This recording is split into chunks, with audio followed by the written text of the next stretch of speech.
uchrashuvlar o'tkazish kerak. Ya'ni to'g'rirog'i tadbirkorning subyektining tashlagan mijozlari bilan suhbat o'tkazish kerak. Bugungi suhbatimiz sizlar bilan bo'ladi.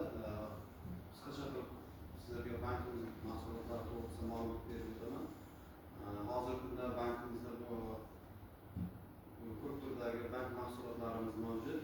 Shulardan biri PP7 kredit mahsulotimiz. Bu 4 yilga 6 imtiyoz nomi bilan 25% beriladi. Maksimal summamiz 17 million so'mgacha.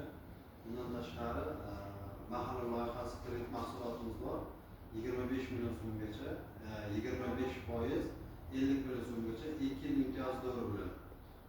Bundan tashqari agar oilaviy tadbirkorlikdan yaxshi olib yopgan kredit olib yopgan fuqarolarimiz bo'lsa, ularga Prezidentning 302 sonli qaroriga asosan 100 million so'mgacha sug'urta bilan kredit beriladi, 300 million so'mgacha garov asosida kredit beriladi. Foiz stavkasi 21 dan 23%gacha. Bu kreditimiz